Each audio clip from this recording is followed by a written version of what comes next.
Halo sahabatku semua, Bismillahirrahmanirrahim. Assalamualaikum warahmatullahi wabarakatuh. Jangan lupa selalu selawat Allahumma sholli ala sayyidina Muhammad wa ala ali sayyidina Muhammad. Nah, di cuaca sore hari yang cerah ini sekarang saya review ini Februari 2022. Ini 2 minggu terakhir ini baru kali ini sore nggak hujan ini. Semoga kita semua sehat selalu ya teman-teman. Nah, cuaca yang cerah, indah. Cuaca ini salah satu anugerah dan rahmat yang besar dari Allah Subhanahu wa taala. Jadi kudu disyukuri terus.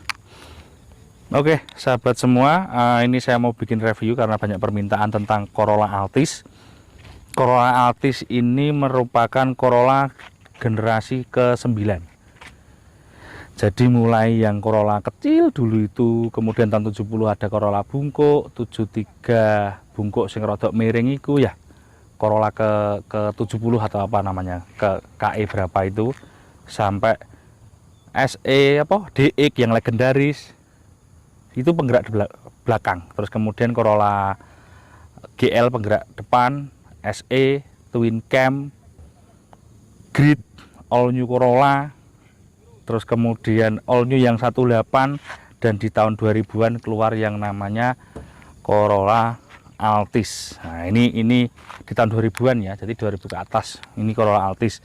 Ini mesinnya 181Z kalau nggak salah seri mesinnya. Dan ini salah satu sedan yang worth it untuk kita pakai daily karena mobil ini sangat kuat. Kelasnya sedan. Cuma apa ya? Nanti kekurangannya bisa kita bahas sambil jalan. Jadi ini, dan mobil ini sudah kita bikin agak cakep sedikit, mulai dari aksen dari luar, penggantian pelek, penambahan daktil, dan di belakang penambahan daripada perubahan sistem hiburan audio. Nah, jadi ini peleknya tidak standar teman-teman. Kalau standarnya ya biasa saja. Ini supaya lebih cakep, peleknya begini boleh. Kalau teman-teman, ini peleknya motifnya namanya celong belang. Jadi celongnya antara yang depan sama belakang, banyakan yang belakang. Jadi ini namanya pelek celong belang. Orang anak-anak kalau ngaraninnya gitu. Nah, dikasih pelek begini cakep. Altis ini presidennya 100 kali 4 kali 100 ya. Kemudian ditambahi daktil begini juga cakep. Nah, oke ya. Jadi dari depan, samping, belakang, saya kira ya begitulah Altis. Teman-teman kan pasti sudah banyak tahu tentang bodinya bagaimana. Nah, mobil ini ada tipe J, tipe G, sama tipe V, dan ada transmisi manual dan matic. Kalau untuk engine, setahu saya di sini hanya tersedia yang untuk engine 1.8 ya, 1.8 VVTi. Nah, ini ada yang VVTi, ada yang belum VVTi kalau nggak salah ya.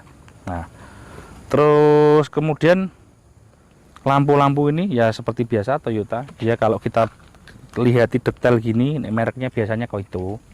Nah, kalau sudah pernah ketemper pecah, kalau tidak diganti yang ori ya tidak Koito. Nah, terus kemudian ini asli si mana ini? Chrome di atas ini dan ini. Untuk pembukaan bagasi dia tidak ada handle-nya dari sini. Jadi bukanya bagasi dia dari depan atau dari kunci begini. Nah, untuk bagasinya teman-teman, nah, bagasinya cukup gede kalau kita bandingkan dengan si Vios. Insya Allah besar ini. Saya nggak tahu volumenya berapa liter, tapi cukup gede. Apabila Pak Pogal saya taruh di sini masih oke lah, masih sangat muat. Jadi bagasinya cukup gede.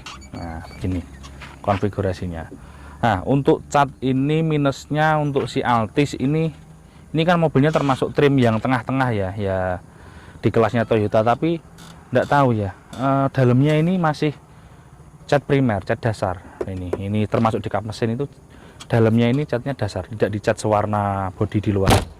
Oke, sekarang muter ke belakang samping kiri.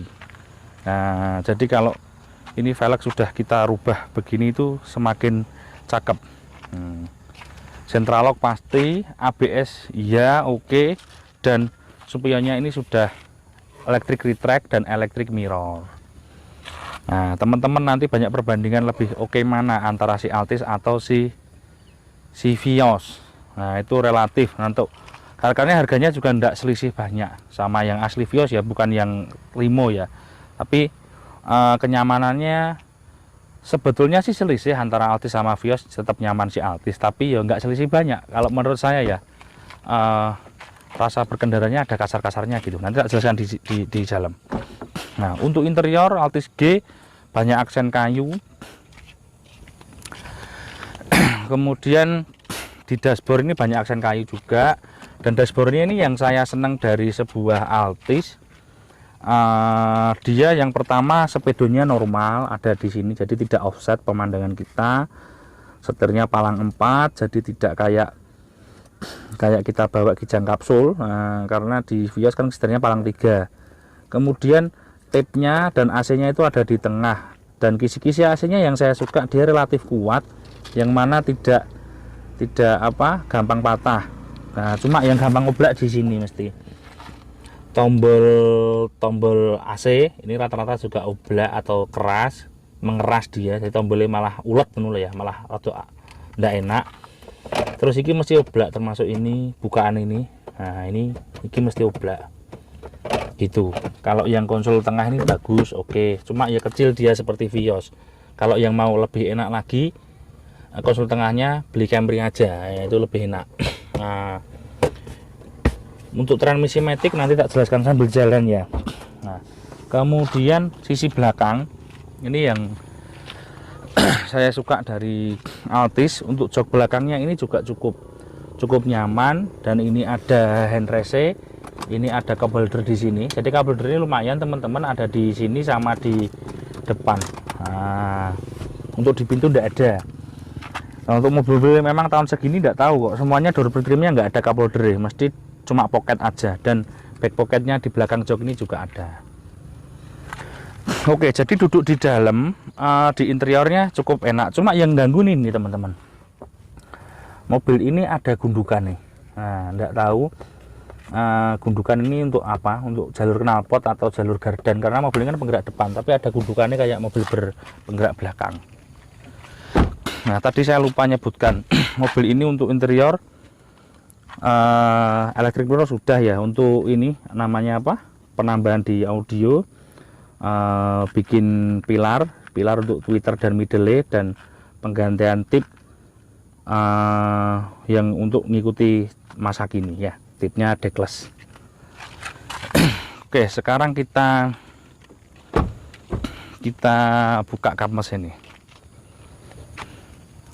Mobil ini tahun 2001 teman-teman.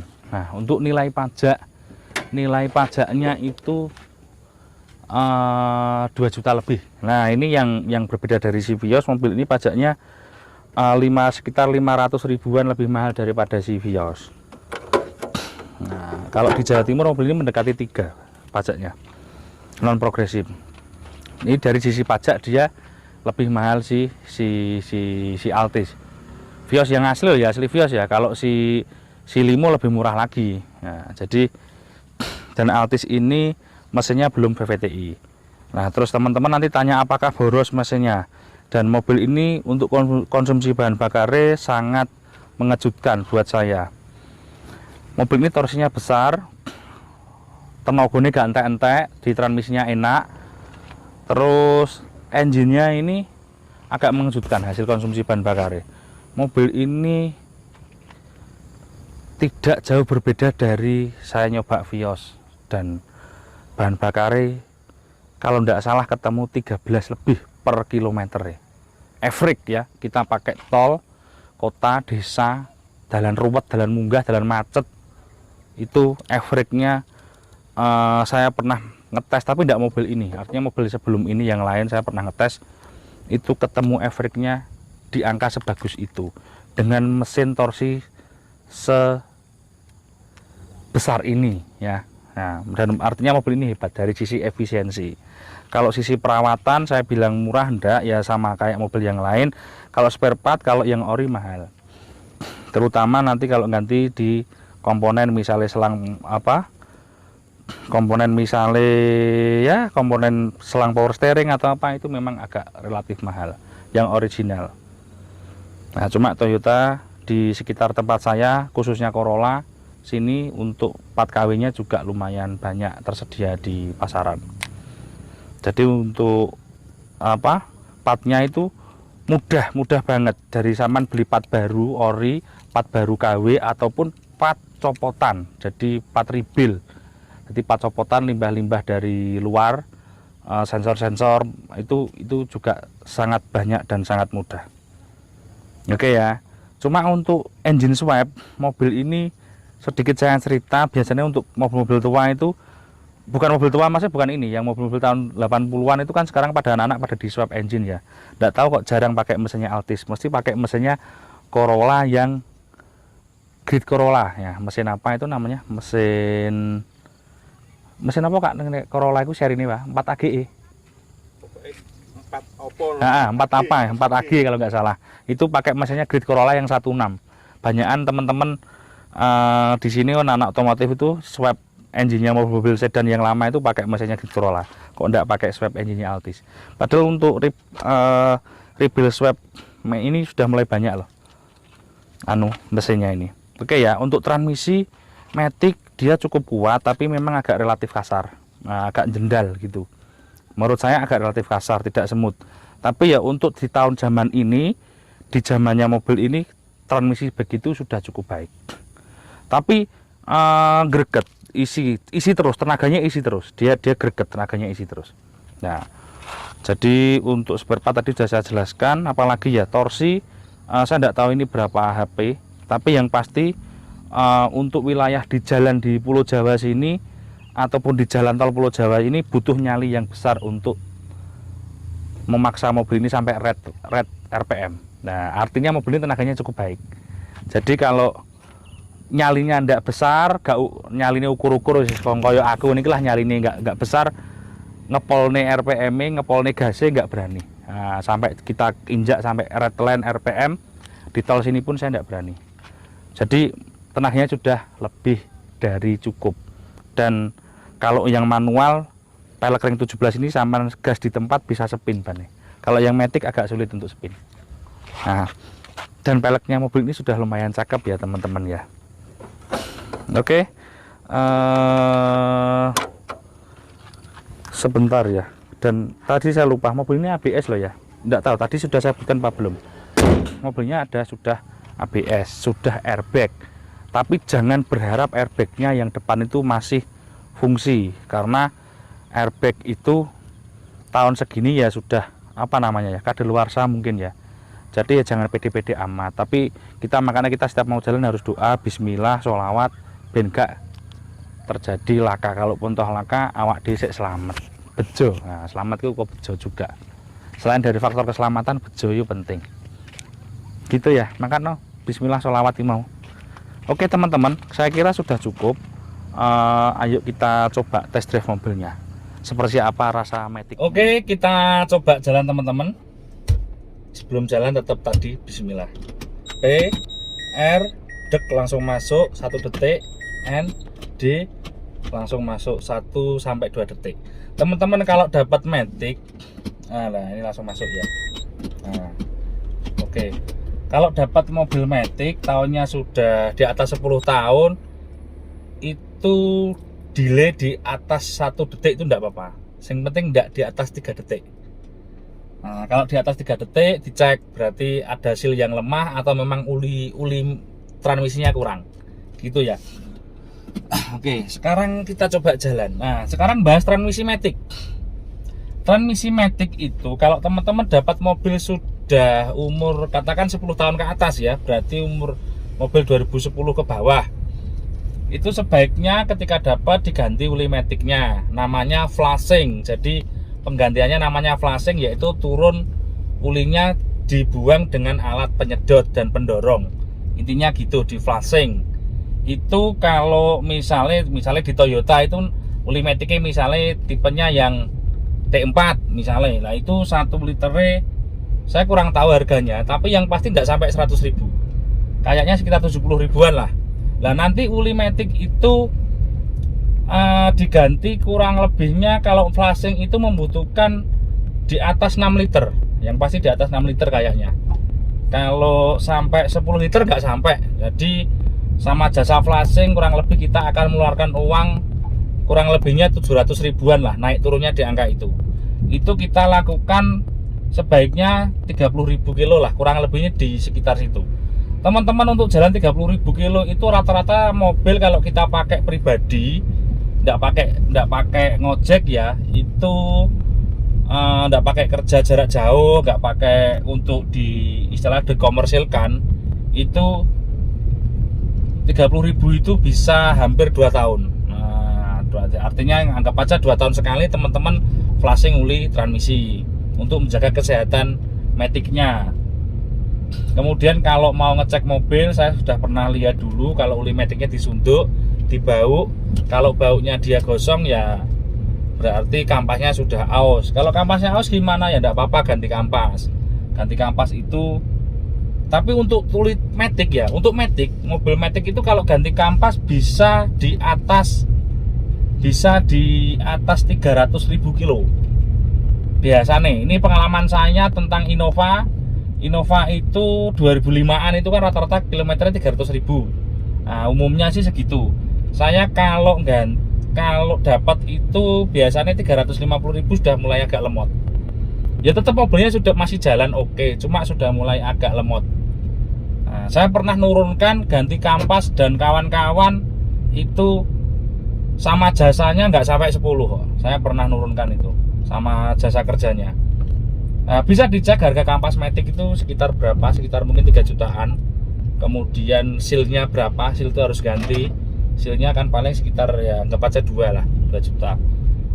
Uli, nah ulinya tadi di bawah 1 juta lah kebutuhan untuk ulinya. Sama jasa itu relatif tergantung si bengkelnya narik berapa. Tapi umumnya ya 2 jutaan jasa bongkar pasang itu. 2 jutaan atau lebih lah. Kalau kurang kayaknya enggak, pasti lebih. Oke, balik ke Altis lagi. Mobil saya ini sudah kita rubah kakinya standar ya, karena kita rubah pakai pelek ring 17 tadi.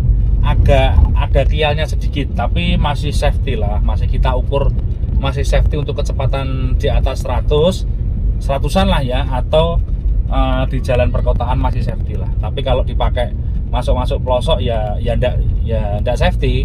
Tapi kan mobil ini bukan untuk masuk pelosok, ini kan bukan mobil off-road kan gitu. Kemudian dari sisi setir dia cukup enak. Kalau saya suka banget setir yang begini. Setirnya relatif berat, agak berat. Kalau teman-teman biasa pakai mobil yang sekarang kan pakai IPS itu, kak saya malah nggak senang tuh. Saya setir enteng itu nggak senang. Kalau saya suka setir itu berat, karena kalau setir ini berat punya bobot, dia berarti safety. Menurut saya sih gitu. Kemudian apalagi ya, untuk jok ini terasa keras. Kelasnya mobil ini kan lumayan premium ya, di Toyota dia di atas Vios, di bawah Camry. Harusnya untuk rasa joknya ini mendekati Camry yang agak soft. Ini joknya menurut saya agak keras. Terus suspensinya ini agak keras juga. Jadi kalau kita bandingkan mungkin kalau ini di Honda ini dia pesaingnya yaitu si Civic VTI ya. Di tahun ini kan Civic VTI S. Nah, itu masih lebih soft si Civic. Walaupun Civic juga agak kial. Kalau yang enak kan memang Accord kalau si Hondanya itu. Kalau si Toyotanya ini Camry kan kelasnya. Kalau ini itu lebih soft sedikit lah, lebih soft si Civic. Tapi untuk durability ini yang saya akui di mobil ini kan mobil untuk perkotaan sebetulnya Altis ini. Tapi mobil ini ya denger loh ya, mobil ini bisa relatif disiksa untuk kerja berat dicampur medan sembarang kalir. Kita masuk ke gunung-gunung kemana, mobil ini cukup bisa untuk dipakai kerja agak berat. Nah, terus untuk engine yaitu durability engine oke, durability kaki dia juga menurut saya yang paling baik di antara kompetitornya untuk durability ketahanan. Jadi kalahnya mungkin kalau untuk sisi soft, sisi hening, sisi empuk dia ndak yang paling baik menurut saya ya. Ini pendapat pribadi. Kalau spesifikasi data teknis saya tidak tahu. Nah, untuk rasa matic di tanjakan mobil ini jangan dibandingkan seperti rasa Matic-nya si Innova di Innova yang pertama. Teman-teman kan familiar pakai itu ya, jangan dibandingkan sama itu. Mobil ini relatif lebih apa ya, lebih responsif. Jadi ya kalau dengan si kompetitornya, dengan si Civic mungkin nggak kalah juga untuk Matic-nya, dan Matic-nya ini cukup enak, cukup responsif. Jadi untuk kickdown-nya dia bisa turun dengan baik. Itu dari sisi Matic saya akui jempol, karena selain dari sisi dia relatif responsif, kan durability-nya juga baik. Mobil ini kendala Matic selama ini, saya beli Altis beberapa kali cuma di delay transmisi tadi ketika mesin dingin. Jadi ketika mesin dingin itu ada ndel gitu, ketika dimasukkan D ada delay itu. Dan bukan mobil ini yang saya maksud ya, bukan mobil ini, tapi saya sering lihat atau saya beberapa kali punya itu dimasukkan di D, dia ada jeda sekitar 3-4 detik ketika mesin baru dingin hidup pertama. Ya sebetulnya itu kan kendalanya sudah piston Matic-nya atau di seal dalamnya sudah mulai aus, tapi masih bisa dipakai ya, enggak apa-apa, dipakai aja. Nah, itu kan saya kira juga enggak ganggu banget karena kan masih bisa dipakai jalan kok. Kan ketika mesin dingin starter pagi, memang seharusnya kita engine start pagi itu idle up naik, itu mobil jangan dipakai dulu sebelum idle up-nya turun. Idle up itu gasnya ketika mesin dingin gasnya munggah ngeng gitu loh, itu yang di atas 1500 rpm itu loh, nanti kan turun gitu. Nah setelah turun itu memang sudah tidak apa-apa, memang aturannya dari sisi engine harusnya ditunggu dulu sampai turun idle up. Cuma untuk teman-teman yang rodok gugup, agak keburu, kadang baru start mesin pagi langsung dimasukkan transmisi langsung jalan. Nah, jadi saya kira gitu ya teman-teman.